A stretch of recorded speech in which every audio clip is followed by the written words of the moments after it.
അമ്പട ഞാനേ അല്ലല്ല sorry sorry sorry sorry കണ്ടതാ ഞാനേ സാറേ ഞാൻ കണ്ടതാ അതാ സംഭവം കൊള്ളാം. പുതിയ ടീമാണെന്ന് തോന്നുന്നു ചെയ്തിരിക്കുന്നത്. എന്നാലും കൊള്ളാം. എൻ്റെ BGM കൊള്ളാം, ക്യാമറ വർക്ക് കൊള്ളാം. ഇത് അഭിനയിക്കുന്നവർ മോശമെന്ന് പറയാനില്ല.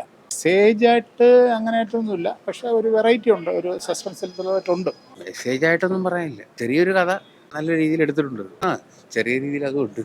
ഒരു മെസ്സേജ് ഉണ്ട്, പടത്തിന് നല്ല മെസ്സേജ് ഉണ്ട്. ഫാമിലി ആയിട്ട് കണ്ടോണ്ടിരിക്കാം. അങ്ങനെ എടുത്ത് പറയാൻ നല്ല പടമാണ്. ഇപ്പൊ കാണാൻ ഇറങ്ങിയാൽ കുറച്ച് നല്ല ഒരു ചെറിയ സെമി ത്രില്ലർ എന്ന് പറയാം. ഒരു പാവപ്പെട്ട ഒരു കുടുംബത്തിന്റെ കഥ കൊള്ളാം, കുഴപ്പമില്ല, നന്നായിട്ടുണ്ടല്ലോ. അതാണ് ത്രില്ലർ. നടക്കുന്ന കാര്യങ്ങൾ തന്നെയാണ് ഈ കള്ളസാക്ഷിയൊക്കെ പറയുന്നതിനെ പറ്റിയും അതിനെ പറ്റിയുള്ള നല്ലൊരു മൂവി. എടുത്തു പറയാൻ നല്ല ഒരു ഒഴുക്കുണ്ട്. പടം സ്റ്റാർട്ടിങ് പോലെ നല്ല ഇൻട്രസ്റ്റിംഗ് ആയിരുന്നു. സിനിമ ഇഷ്ടമായി, നമുക്കൊക്കെ ഇഷ്ടമായി. മക്കൾ ചെയ്തുകൊണ്ടാണ് എന്തായാലും നമുക്കൊക്കെ ഇഷ്ടമായി. സൂപ്പറോടെ കോമഡി ഉണ്ട്, ത്രില്ലറുണ്ട്, എല്ലാം ഉണ്ട്. ഇതെല്ലാം ഇഷ്ടപ്പെട്ടു. ട്വിസ്റ്റ് കൊള്ളാം.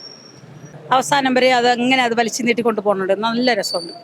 കുറെ നാൾ കൂടി കണ്ട ഒരു പടം എന്ന് വേണമെങ്കിൽ പറയാം. കൊള്ളാം, അടിപൊളി പടം. നല്ല എടുത്തു പറയാനുള്ള കാലങ്ങളിൽ ഇന്ദ്രേട്ടൻ്റെ നല്ലൊരു പടം. പിന്നെ ബൈജേട്ടൻ കിടിലായിരിക്കുന്നു. കൊള്ളാം, അടിപൊളി പടം. ഇഷ്ടപ്പെട്ടു. നോർമലായിട്ട് എല്ലാം കൊള്ളാം മോനെ, ഫിലിം കൊള്ളായിരുന്നു. ആകപ്പാടെ എല്ലാം കൊള്ളാം.